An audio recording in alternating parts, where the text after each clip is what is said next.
Otsustasin tänasel päeval mitte jääda sinna Tainanni, vaid tulla vaatama siia veits ülespoole kaadil Qingxiao Tile Paved Salt Fields. Et siin on kõik soolast. No alustuseks peab ütlema, et see on pigem nagu kohalike turistide atraktsioon, et välisturistid siin väga palju ei käi ja see bussi sõid siia kaebussiga, see oli väike bussi adventure. Et mitte, et ei oleks olnud busse, aga see, et kas ma õigesse bussi istusin, see oli küll nagu natukene õnnevärk, sellepärast et bussi nimi oli Blue Line. Tegelikult oli 2 bussi. Esimene Blue Line oli sinine buss ja see tuli õigesti, ilusti kohale, sellest ma sain aru. Teine buss ei olnud üldse sinine, aga oli Blue Line oli nimi. Siis ma bussijuhi käest küsisin, et kas ta toob mu nendele soolaväljadele, aga ta ei saanud minu küsimust üldse aru, näitasin kaart, ega ta ei saanud vist Euroopa tähtedest ka midagi aru. Ja siis kuidagi mulle tundus, et äkki on ikka õige buss, siis ma muudkui jälgisin nagu Google Mapsis, kas liigub õiges suunas. Ja õnneks liikus. Aga nüüd ma jõudsin siia soolaväljadele. Et peaks rääkima vähekene soola tootmisest siin Tainanni kandis, et juba üle 300 aasta, alates 17. sajandi mingist aastanumbrist kuni siis 2002. aastani oli siin äge soola tootmine. Et leiti, et selles paigas on soola ja kõigepealt need kohalikud ise nagu eraväikesed businessid või mis nad olid, hakkasid soola tootma siin.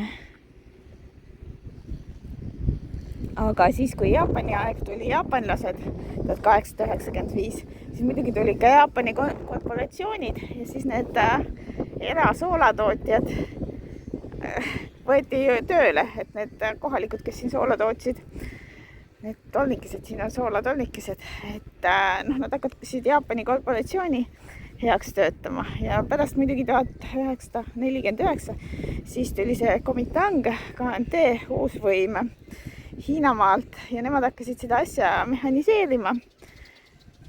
Võtsid nagu jaapanlastelt üles, jaapanlased löödi Taiwanilt välja, aga siis see soola tootmine kuidagi hakkas veits nagu alla käima. Aga päriselt 2002 aastal, kui siis Taiwan liitus WTO-ga, siis tuli mujalt odavamat soola sisse ja see soola tootmine siin selles piirkonnas läks ja vajus päris soiku ja siis läks eraomandusse ja see eraomanduse firma siis tegi sellise vaatamisväärsuse, mida väidetavalt väga paljud välisturistid ei tea. Ronisin torni otsa, et saada kõrgemat vaadet soolaväljadele. Siin ümberringi on ka sellised veevannid. Siit saab ka soola. Kuigi palju seda soola ikka siin tehakse ja soolast asju ja värke. Paistab, et midagi seal toimub.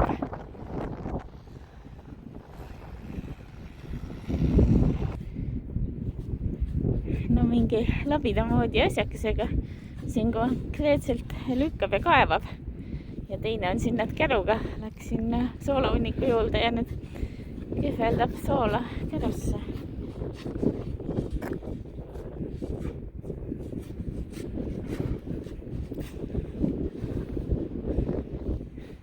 Naljakalt käsitöö, aga võib-olla nad teevad siin turistide jaoks vaatmiseks. Siseturistide ja külaliste. Seal toodi bussitäis turiste kohale ja pandi siia vagunisse.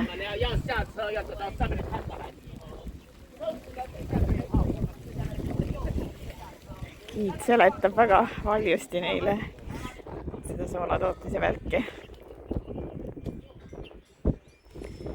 Kärrutäis soola tuleb. Tõi siit välja pealt soola ära ja nüüd hakkab siia katte alla hunnikusse kehveldama. Vaatame seda soola siis lähemalt, et terad paistavad päris jäädad. Atraktsioon on tasuta, aga siin on nännipuid ka. Igasugu erinevat nänni soolast ja soolaga seoses.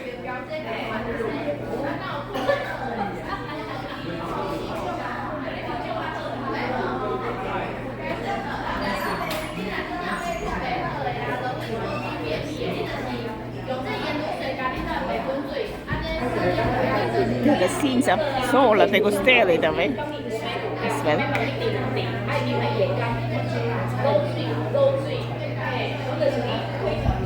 No suur hirmus seletamine seal poes käis. Soovitatakse, et kui siia tuled, et siis vaata juba seda ilusat väikest templit ka siin soolaväljade kõrval.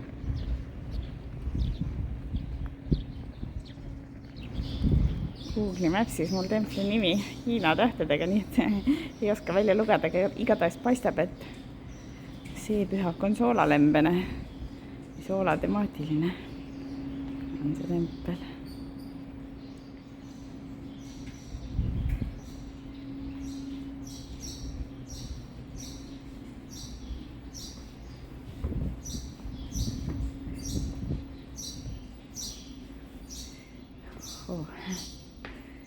Mis nagu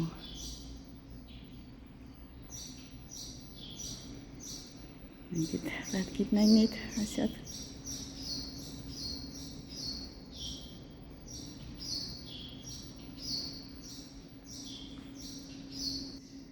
Istub siin õige mitu tegelast, 1, 2, 3, 4, 5 tükki vähemalt.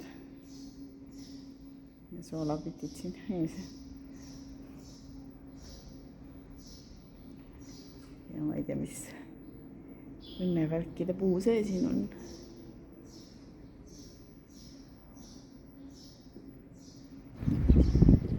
Templi kõrval ka selline ahju moodi ehitus, paistab, et see ahi ei kõe. Ei tea sellest religioonist nii palju, et huvitav, mis see eesmärk neil ahjudel on, et siin ilmselt mingi puhastustuli või värk. Otsa, kus koolilapsi läheb sinna soolamägesid vaatama. No siin on ilmselt rohkem kui üks bussitäis neid. Milline hiiglaslik templilaadne ehitus. Ma pole nii suurt kohe näinudki. Sellepärast väike kaamerisse võtta. Vaatad kaardilt, et tasul on nii väike, pole ollagi. Aga kus on uhke siis see pääsuvärav?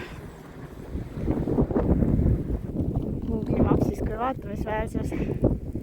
Tree of Life ehk elupuu. Ja siin silt kõrval ütles, et föönikujulised soolaväljad. No ilmselt on vesi pealt ära kuivatamata, sellepärast soola näha pole. Siin on nüüd tahvli peal seda ajalugu täpsemalt näha, mida ma üritasin ka rääkida.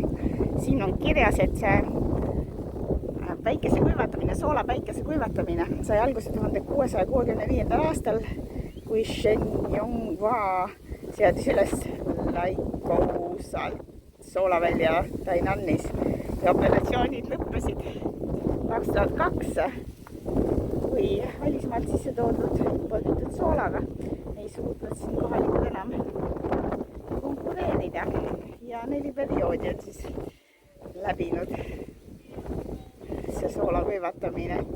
Xinga periood, Xing dünastia, Jaapani okupatsiooniperiood ja lõpuks Republic of China.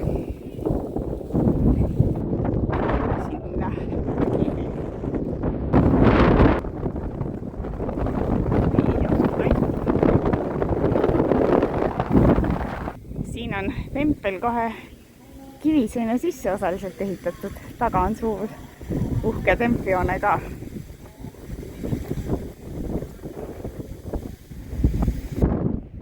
Sealt paistab veel üks soolaga seotud atraktsioon. See on nüüd väheke turistikam Kiigu Salt Mountain. Kiigu Soolamägi, sinna peaks üles ka sama ronida. Aga ma täna ei saa aru, et kõik väravad paistavad kinni olema, üks turistibuss seal on, et äkki see ei ole üldse avatud. Kui siis tuleb, Soolamägi on küll avatud, aga ma ei viitsi täna siin rohkem minna, et